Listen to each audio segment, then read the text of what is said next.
So my goal for this week was to show you guys a tour of the garden and how it's come along and some updates. But it just so happens that Jessie from over at Roots and Refuge farm actually tagged me in the Why Do You Garden tag video that she did this week. And so I thought, what better time to actually do the tag and give you an update on the garden at the same time. So that's exactly what we're going to do today.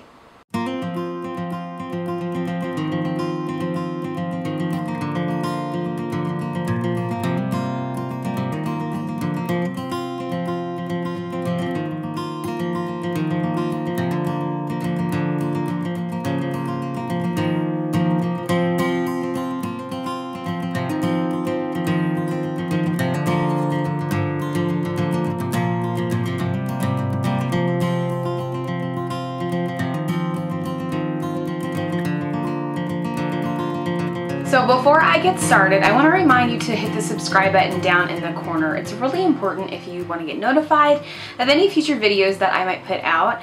Make sure you hit the little bell notification, that way you actually get notified on your phone that a new video has posted. Otherwise, let's move on with the tag. Now, if you're not aware of what a tag is, it's basically where a YouTube channel will tag someone else in a little game. You'll ask them questions or it'll be a collaboration.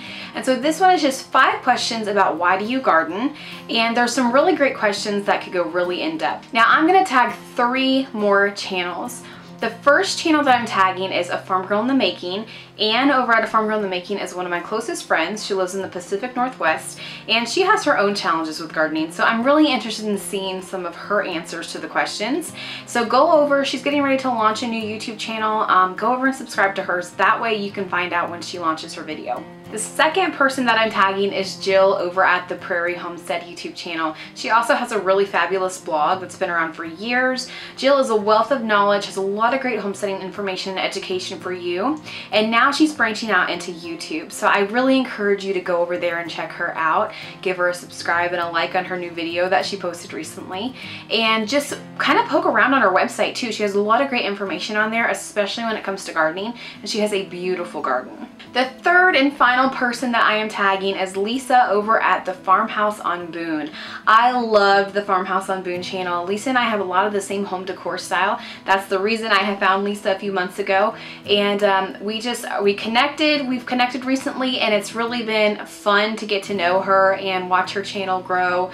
And so she also lives on a small acreage just like us, though she's in the process of looking for another property again just like us. And she also has a small garden, so I'll be interested to see if some of our challenges are similar to what the challenges that she has as well. So all of that information is in the description below, so check them out. They're probably not going to get their videos up until the next week or so, so make sure you subscribe, hit that bell notification so that you get notified when their videos are up and going. Okay, so it is like really dark here because it's been raining for the past couple days, so the lighting might be a little weird in this video, and I cannot sit in my garden because I will just get rained on. I really wanted to do this video in the garden, but the ground, even if I waited 4 days, it would be so soaking wet, I'd be wet and dirty. So I'm gonna actually sit inside in this dark room and I'm gonna cheat. I'm gonna actually look at the questions on my phone and go from there. So the first question is simple. Why do I garden? Well, it's like a broad question. There's a lot of different reasons. The simple answer is we garden because we want to be more self-sustainable. We want to grow our own food. We want to know where our food is coming from. We want to know what we're eating. But the reality is that we're nowhere close to self-sustainability right now. I feel like the past few years have been just a trial run for us. Like learning how to garden, like how do you plant tomatoes and make them stay alive, right? And so we're kind of in this training process of gardening and seeing what works and perfecting our garden techniques so that when we do have more land, which is hopefully going to be sooner rather than later, but I can't say anything more than that. When we do have more land, hopefully we will have perfected a lot of our gardening techniques.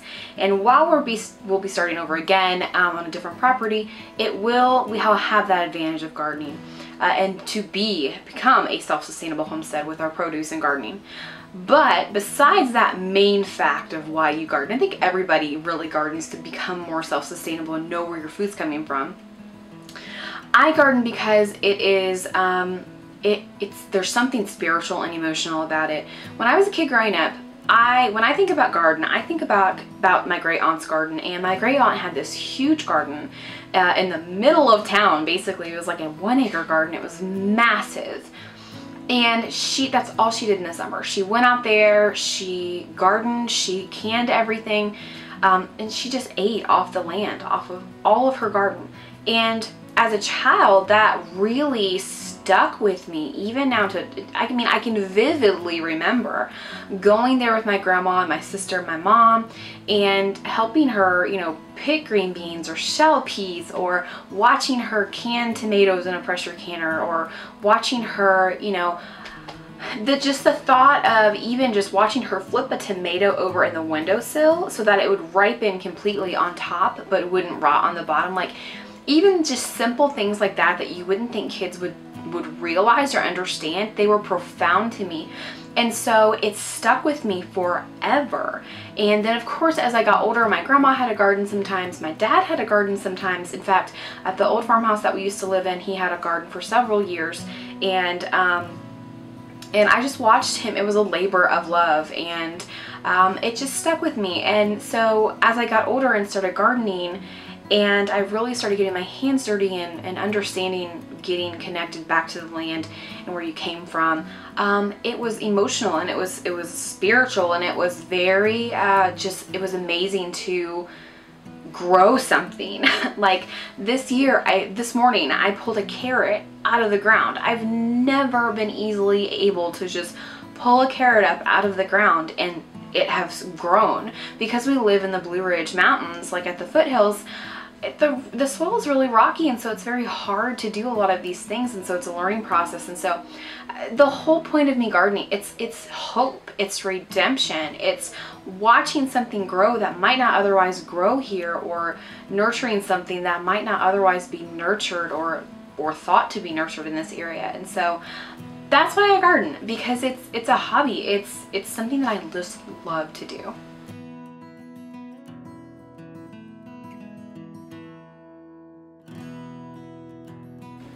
The second question is, how long have you been gardening? So, not counting my childhood, because I really didn't understand it back then, we've been in this house for 10 years, and we've probably been gardening for 8 of those years.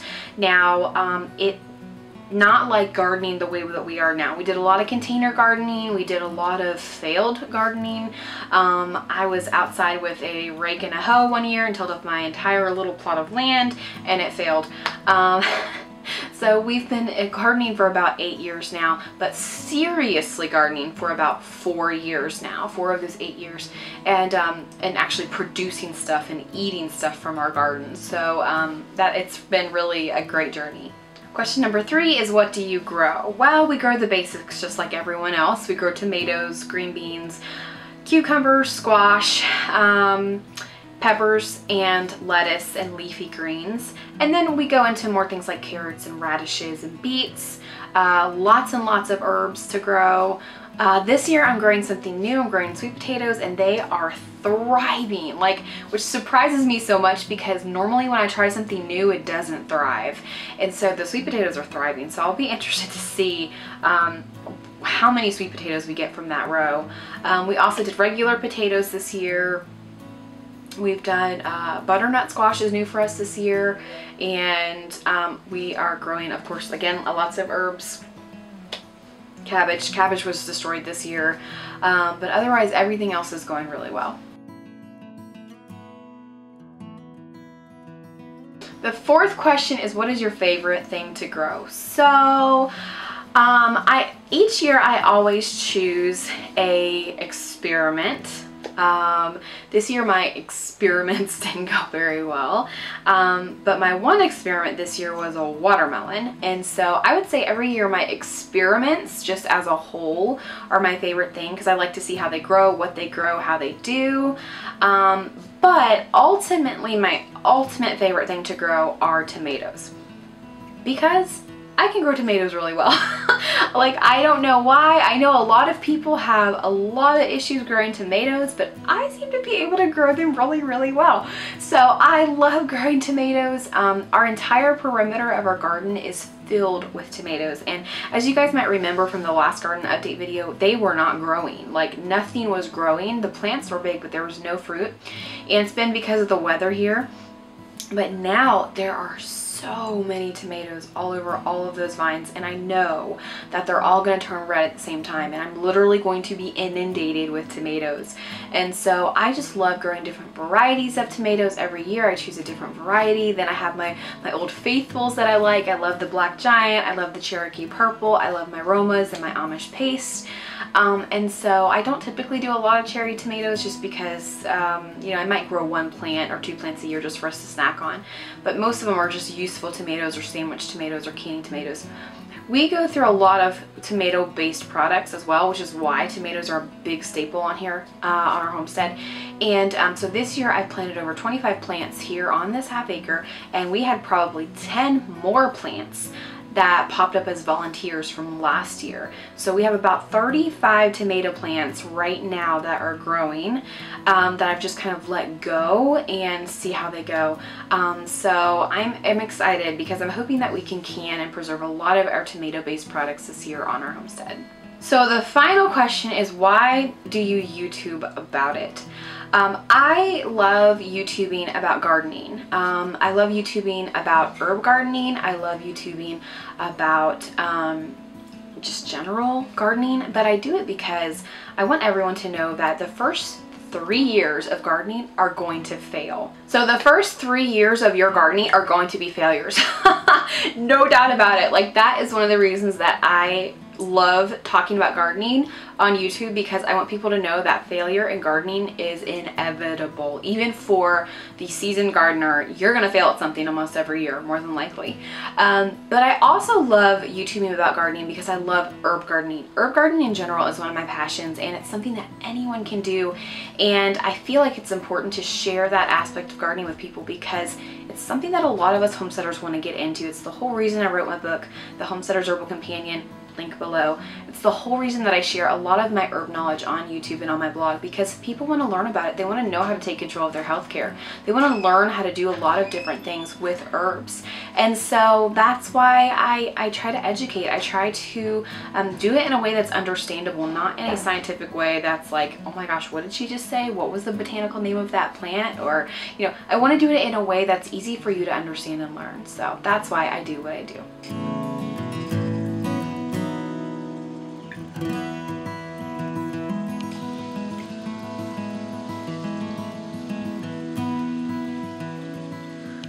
Alright guys, I hope you enjoyed this video. Don't forget to check out all the other channels that I mentioned in the link below, and have a great summer gardening if that's what you're doing. Talk to you soon. Happy homesteading.